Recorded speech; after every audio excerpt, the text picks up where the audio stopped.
Well, here's the thing. Like, for Boston, they got it done. And by the way, Hannah, I'm actually old enough to remember when people were like, break up Tatum and Brown, which is ridiculous. That's another subject for another day. But with that being said, them getting over the hurdle and finally making it to the NBA Finals is an amazing accomplishment. Ime Udoka in his first year. How about Brad Stevens going up to the front office, bringing back Al Horford, bringing in Derek White, who was terrific off the bench. And anytime you're the Boston Celtics and your bench outscores the Miami Heat when they have the sixth man of the year, like you're building out your roster. But defending the Golden State Warriors, that's going to be vastly different. They come at you in multiples.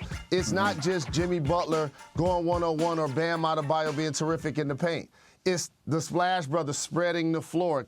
Klay Thompson knocking down shots. It's Jordan Poole getting it off the dribble. And so it's such a different dynamic defending the Golden State Warriors, but it's going to be a great series. It's going to be a close series. It's going to be a tightly contested series, and I can't wait to get it started. Yeah. Do you want to see the Celtics be better at closing out? I mean, and you even have to go back to Game 6 of that series when they had a chance to put Miami away on their home floor and didn't do it. Absolutely right. And I think Coach. Go ahead, Rose. Rose all day. No, I'm sorry. Let me tell you the beautiful thing about being a professional. This is my 20th consecutive year covering the NBA Finals on television. I can't even see y'all. I've been doing this segment the whole time. I can't even see y'all. So, Hannah, I didn't know if you were talking to Amari or if you were talking to me. So, I'm sorry, Stat. Please continue, all right, my brother. No. Okay, Jalen, let me ask you a question. Jalen Rose, or Rose, as we've come to learn, is your nickname. Rose, Jayson Tatum.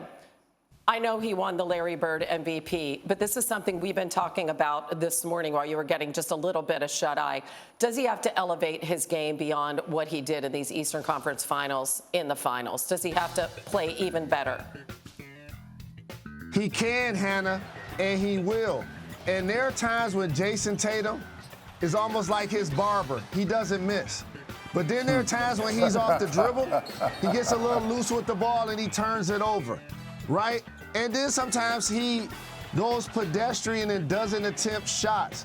And I can't lie, being at the game, when I saw him, and I saw him with the Kobe Bryant 24 wristband, man, we lost Kobe way too soon.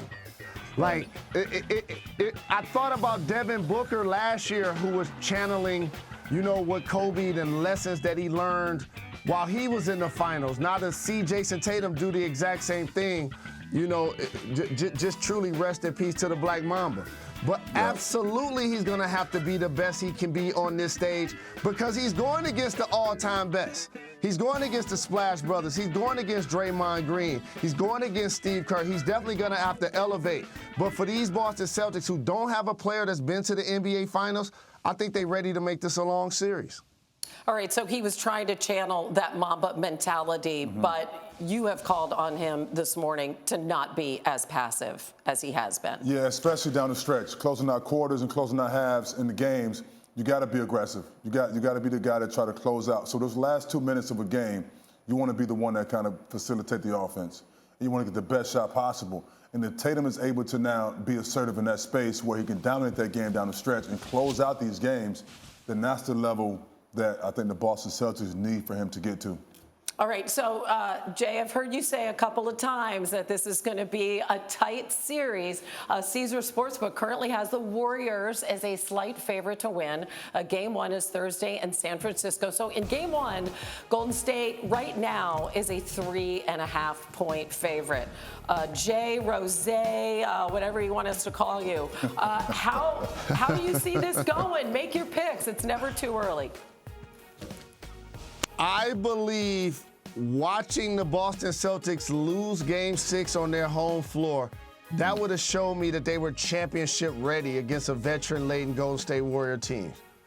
However, I was truly pleased that they were able to win the East the way they did, even though the Heat came back. But it also showed me that they ain't ready to beat the Warriors just yet. I think the Golden State Warriors who've been resting and watching this series, who have that championship level of pedigree. And Steph Curry, let me tell y'all something. He knows that he needs to win a final MVP. He knows we having these conversations about him elevating. So I believe the Golden State Warriors get it done in 6.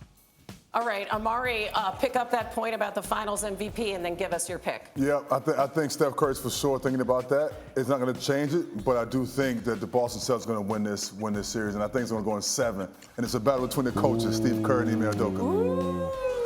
I think you and Big Perk are the only people going for the Celtics. All right, I'm going for the Warriors in 6. I'm on that train with you.